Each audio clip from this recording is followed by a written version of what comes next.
Արգելի գործընկերներ, այժմ քննարկում ենք կառավարության ներկայացրած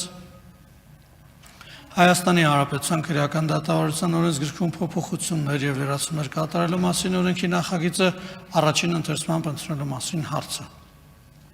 Հիմնական զեկուցող արտարադատության նախարար Սրբուհի Գալյան, համեցեք տիկին նախարար։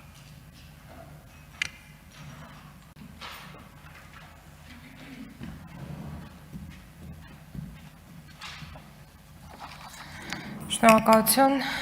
օրենքի նախագիծը պայմանավորված է 2022 թվականի հուլիսի 1-ից ուժի մեջ մտած նոր քրեական դատավարության օրենսգրքի կիրառման ընթացքում ի հայտ եկած գործնական խնդիրները լուծելու հանգամանքով նախագիծը մշակվել է իրականացված մոնիտորինգի արդյունքների հիման վրա, հաշվի առնելով շահագրգիռ մարմինների կողմից բարձրացված խնդիրները եւ նպատակ ունի ապահովել օրենքի միատեսակ եւ արդյունավետ կիրառություն։ Մասնավորապես նախագծով հստակեցվում է քրեական վարույթի էլեկտրոնային կառավարման համակարգի կիրառման շրջանակը, նախատեսելով բացառություններ պետական գաղտնիք պարունակող վարույթների համար, մասնավորապես նախատեսվում է, որ պետական գաղտնիք պարունակող քրեական վարույթներով վարույթային գործողությունները ամրագրվում են թղթային եղանակով, համակարգչով, իսկ դրա անհնարինության դեպքում ձեռագիր կազմված արձանագրությամբ, սահմանվում են հոգեբանի նկատմամբ բացառք հայտնելու հիմքերը ապահովելով վարույթի ներգրաված բոլոր օժանդակող անձանց նկատմամբ միասնական չափանիշներ, սահմանվում է, որ վարույթին պաշտպանի պարտադիր մասնակցության հիմքերից մեկը ոչ թե մեղադրյալի ժամկետային զինծառայող լինելն է, այլ մասնավորապես պարտադիր ժամկետային զինծառայող լինելը, ներդրվում է գրավադրված անշարժ գույքը համարժեք այլ գույքով կամ գումարով փոխարինելու հնարավորություն, որը կբարձրացնի խափամամիջոցների կիրառման ճկունությունը, նախատեսվում է դատարանի կողմից գույքի արգելադրման միջնորդության մասնակի բավարարման հնարավորություն, բացառելով նույնաբովանդակ միջնորդությունների կրկնակի ներկայացման պայմանավորված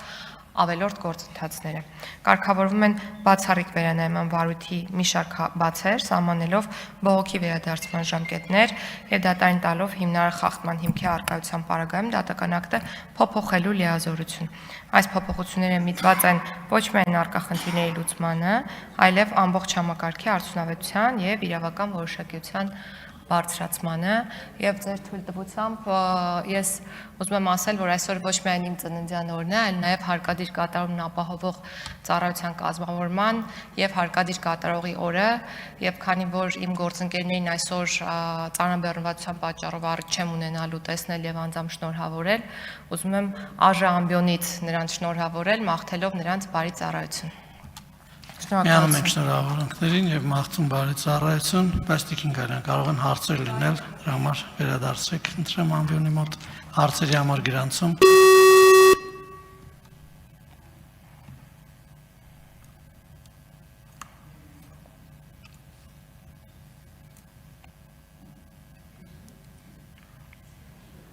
Համեցեք պարոն Բագրատյան։ Շնորհակալություն։ Տիկին Գալյան, ես չեմ շնորհավորել, շնորհավորում եմ ձեր ծննդյան օրվա արդիվ, նաև ծառայության եմ շնորհավորում։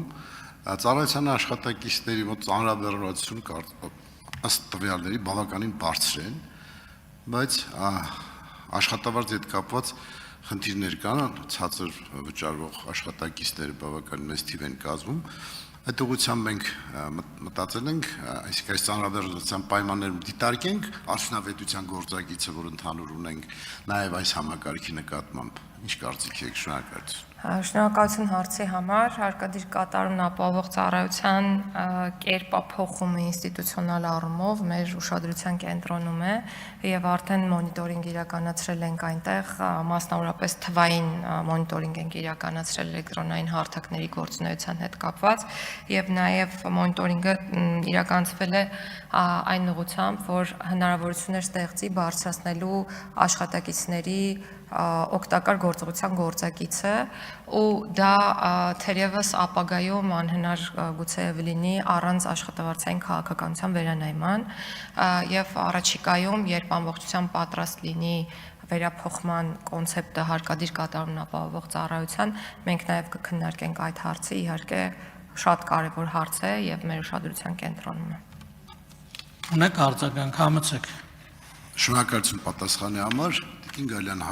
շատ հաճախ քաղաքացիներից մենք բողոքներ ենք ստանում, որ իրենց պարտավորությունը կատարելուց հետո շաբաթներ են տևում, որ արկադիր ծառայությունը կարողանա այդ արգելանքները հանի։ Այսինքն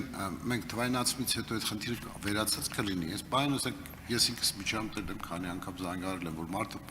վճարումը ցույց է տալի ինձ։ Բայց արկադիր ծառայությունը արգելանքը հանելու համար ասում պետք է գրություն գրեն ինձ, որ ավարտել են, որ այդ վճարում կատարվել է, բայց վճարման չեկը ձեռն է մարդու։ Ասենք նման դեպքերում ինչ կարելի անել, որպեսզի բյուրոկրատիկ քաշքշուկներ չլինեն, ավելորդ քաղաքացիների համար ավելի կոմֆորտ լինի։ Պետք է թվայնացվել, նաև քաղաքացիներին է խոսքը վերաբերում, պետք է ձեռք բերել նույնականացման քարտեր եւ խիստ նույնականացման միջոցով մուտք գործել անձնական կաբինետ։ Եվ ես հիմա իրականում բացառում եմ այդ հնարավորությունը, որ մուծումը կատարելուց հետո օրեր շարունակ դեռևս գրավադրված մնա քաղաքացու գույքը,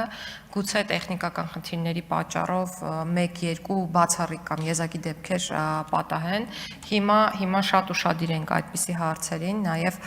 քաղաքացիների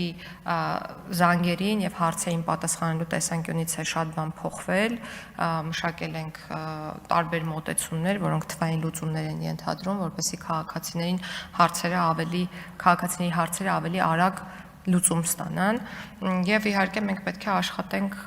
այն ուղղությամբ, որ գնալով կատարելագործենք այս ծառայության աշխատանքը։ Իհարկե գիտակցում ենք, որ սա այնպիսի ծառայություն է, որի աշխատանքից քաղաքացիները այնպես չի, որ գոհ են կամ կարող են գոհ լինել, որովհետեւ վերաբերում է նրանցից ինչ-որ մի բան վերցնելուն,